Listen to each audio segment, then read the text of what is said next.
Welcome to Smarticus Tells History. All right, enough with the echo and fanfare. You're here for history, right? And not that boring crap you learned in high school. This stuff's actually interesting. Like things you've never heard about the Civil War, Cleopatra, automobiles, Monopoly, the Black Plague, and more. Fascinating stories, interesting topics, and some downright weird facts from the past. It's a new twist on some stories you may know, and an interesting look at some things you may have never heard. So, grab a beer, kick back, and enjoy. Here's your host, Smarticus. Hello, and welcome to this week's episode of Smarticus Tells History. Are you guys ready to uncork a bottle of history lesser known to most? Of course you are. Prepare to be transported back in time as Phoenix and I travel through different instances in just under 3 decades, all consisting of 3 bottles with messages. But before we get into the 3 unrelated incidents of trash dumping, we should talk about our food for this episode. This was a hard decision because it spans 2 continents and 3 countries. Eventually, we had to settle on German food because in one form or another, each of these bottles was touched by German hands. And if there's one thing they are known for, it's sausages. In particular, bratwurst, which is what we're having right now, with mashed potatoes. The first documented evidence of the bratwurst in Germany dates to 1313 and can be found in the Franconian city of Nuremberg, which is still internationally renowned for the production of grilling sausages. There are a lot of different kinds of bratwurst because recipes vary from region to region. Some lists say there are over 40 different kinds. How the sausages are served also vary by region. Most types are considered a snack and also considered a type of fast food in most German-speaking countries. Yeah, so my mashed potatoes, yet again, I hate to say it, but are instant. It took me a whole, 3-4 minutes. For shame. To make. All you gotta do is, on this one, all you had to do is boil it. You didn't even add milk or anything. All you did add water and throw the package in there. Wow. 4 cups of water, boiling water, and that was it. What kind of... Mainly because they are... What kind of sausage? Uh-huh. I got the Johnsonville cheddar bratwurst. No. I almost... So did I. Oh, did you really? That's hilarious. Totally unplanned. We just went and got our own different kind. That's hilarious. Oh my gosh. And then, so my mashed potatoes, they are herb and garlic, and then I added a bunch of butter to it. So they're very buttery also. And I forgot what brand it was, but yeah. My mashed potatoes are real mashed potatoes.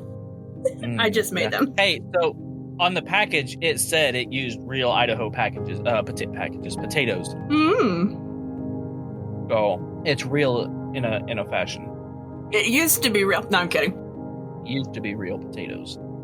Mine's garlic and cheese mashed potatoes. Oh yeah. I knew I was going to be hungry. I've been waiting for this meal. Yeah, I totally forgot to get. I have sour cream. I have cheese. I was gonna put it on there, and I totally forgot. Oh well. Oh man, I love bratwurst though. They're so hearty. Mm-hmm. You say everything's hearty. I do. But a lot of the food that we have here is pretty hearty. So far, anyways. We need to do a dessert sometime, like a real dessert. We did it. We did a dessert. We did banana pudding. But it's been so long. That was the very first one, I think, was a banana You're pudding. right, yeah. Yeah, we should do another dessert next time. Maybe next time. Well, yeah, because they have their, Germany has, don't they have like some kind of festival?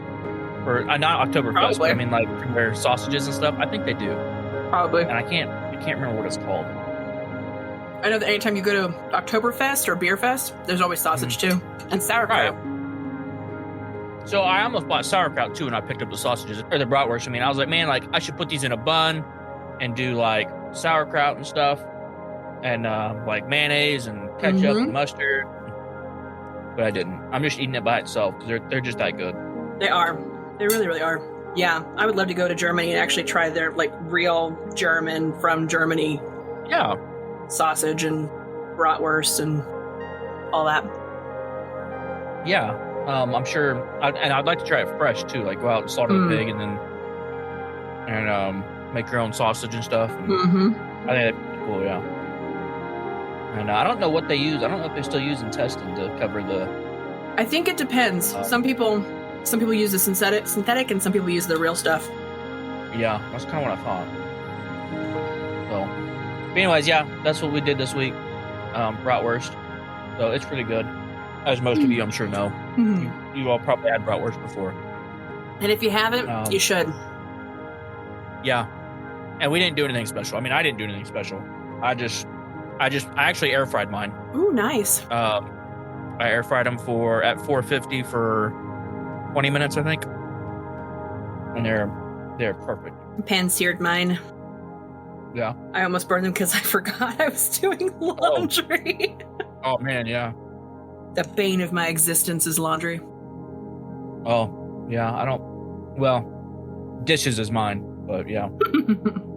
Let's get in here. You guys don't want to hear us talk about just a simple food like bratwurst and mashed potatoes, or doing dishes and laundry. Or doing dishes and laundry, yeah. There have been many messages in bottles found in many movies and books where this story plot device has saved lives, started friendships, and even romances. The 3 bottles that we're going to talk about today, however, do not have nearly so much drama. The Guinness World Record says that the oldest message in a bottle found is 131 years and 223 days old and was found on Wedge Island, Australia. The second is 108 years, 4 months, and 18 days old, found on Amrum Island, one of Germany's North Frisian islands. The third is 101 years old and was found in the Baltic Sea. January 21st, 2018, Tonya Illman from Perth, Australia, found an old gin bottle on the beach while taking a walk with her family. Thinking it would make a nice decoration for her house, Tonya brought it home. Shortly after, she showed it to her son's girlfriend, who tipped the sand out only to discover that there was something inside that looked like a cigarette. Upon further inspection, it looked more like a tightly rolled piece of paper. Human nature being what it is, they removed it from the bottle. Unfortunately, the paper was wet, too fragile to open without destroying. So they got clever. They put it in the oven for a few minutes to dry it out. What was revealed was a date, 12 June 1886. Tanya's husband, Kim, told BBC, "Then we unrolled it and saw printed writing. We could see the handwritten ink at that point, but saw a printed message that asked the reader to contact the German consulate when they found the note. On the note, there was the date, coordinates, 32.49 south, 105.25 east. Ship captain details, departure, and arrival port written in ink. It was written by the Dutch Seewaarte in Hamburg and asked the finder to send the note to them or the nearest German embassy, noting the time and place of the find." Dr. Ross Anderson, the assistant curator of maritime archaeology at the Western Australian Museum, was asked to look at the message and the bottle. After consulting with experts from Germany and the Netherlands, he found the message to be authentic. After further research into the ship and its captain, it was discovered that the bottle was jettisoned into the East Indian Ocean as part of a research project into the ocean and shipping routes by the German Naval Observatory. This experiment spanned 69 years with only 662 messages being found so far, but without bottles. Interestingly enough, before this bottle was found, there was the 109-year-old bottle holding the record. So, I'm curious. Okay. 662 messages were found without bottles. Right. How did they last? Like, how did they not get... I don't know. I couldn't find any information on that, which was really irritating. So the only thing I can think is they had to have gotten washed up on shore. The bottles had to have broken and then gotten moved around or something by animals or by rushing in tide. And then somebody found the piece of paper, picked it up thinking it was trash, and was like, oh, hey, this isn't trash. This is old. That's got to be how it happened. Yeah, it's got to be how... Because there's no way that if it broke on the water, or in the water, that piece of paper, it would have came apart from it would have been torn to shreds just from the tides and from the waves. Right. So the bottle had to have been washed ashore, and then maybe it slammed into rocks or something. Right. Or like you said, maybe an animal found it or something. Yeah. That's the only way I can think. Same here. Yeah. I agree with that conclusion. That brings us to the bottle found in 2016 on Amrum Island by Marianne Winkler, a retired postal worker, which is rather funny considering all things. Through the side of the bottle, she could see that there was a piece of paper inside that had instructions to break the glass. However, Marianne and her husband hesitated to follow through because they recognized that it was old. When they finally decided to do it, they worked carefully to keep the bottle intact. What they found inside was a postcard already addressed to G.P. Bitter at the Marine Biological Association in Plymouth, England, with a promise of a 1 shilling reward. Amazingly enough, the Marine Biological Association still exists. According to a press release after the arrival, they were surprised and thrilled to get a postcard addressed to their former president who died in 1954 at the age of 91. According to Corey Fetta at the Christian Science Monitor, the staff searched around on eBay to find a shilling, a unit of currency that went out of circulation in Great Britain in the early 1970s, to send it to Winkler, as promised. Interestingly, this was not the only bottle that Bitter threw into the North Sea between 1904 and 2006. He threw thousands into the water as a research project to map currents. These bottles were special, ones Bitter called bottom trailers, which were weighted so that they would sink with a piece of stiff wire attached on the outside that would keep them off the sea floor.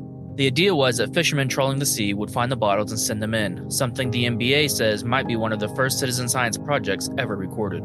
According to Association, 55% of the bottles were returned. Which is really impressive when you think about that. It is, yeah. 55, so over half the bottles that he threw out there did end up coming back. Yep. Last, but certainly not least, is the one bottle that wasn't sent out into a body of water as a marine science experiment. In 2014, a bottle was found in the Baltic Sea by a fisherman, Mr. Conrad Fischer. He considered throwing it back in when, and this is a quote he gave the Kieler Nachrichten newspaper, "I had it in my hand, but then a colleague told me there was something in it. When I saw the date, I got really excited." Fischer was clever, knowing that if it was old, a museum would want it. In fact, he was right. The International's Maritime Museum in Hamburg was very interested. Though the postcard was illegible, for the most part, thanks to water damage, the researchers at the museum found the signature of Richard Platz. Written below was a faded, though friendly request for whoever found the note to send a response to his home address. Richard was even thoughtful enough to add 2 stamps for the return postage. What a swell guy. I know, right? I love that about him. Yeah. I don't even know this dude, and I'm like, oh, I bet you were super sweet. Yep. After some research by a genealogist, Richard's granddaughter, Angela Erdmann, was found living in Berlin, the same place her grandfather was from. Though Angela hadn't met her grandfather, who died in 1946 at the age of 54, just 6 years before she was born. With the visit, a spark was lit in Angela to learn more about the man she had never met. She went on the record saying, "I knew very little about my grandfather, but I found out that he was a writer who was very open-minded, believed in freedom, and that everyone should respect each other. He did a lot for the young and later traveled with his wife and 2 daughters. It was wonderful because I could see where my roots came from." Even though Angela was touched by her grandfather's attempts to reach out and the amazement that it took 101 years to reach home, she hoped that people wouldn't try to repeat his actions. There's a romantic nature to messages in bottles, sure. But, as she put it, today the sea is full of so many bottles and rubbish that more shouldn't be thrown in there. And really, she's right. All of these messages in bottles make for a great story, as we said before, but really, it's glorified littering. She's absolutely right. Still, it is terribly interesting that at one time or another, each of these bottles has been in German hands. They make great food, great drinks, have fun music, and they participate in 3 of the coolest discoveries of a similar nature. That's pretty awesome. That is very cool, but unfortunately, this brings this episode to a close. Thank you for listening to our podcast on 3 of the oldest messages in bottles. We've trusted that you found pleasure in delving deeper into these peculiar instances of a comparable kind.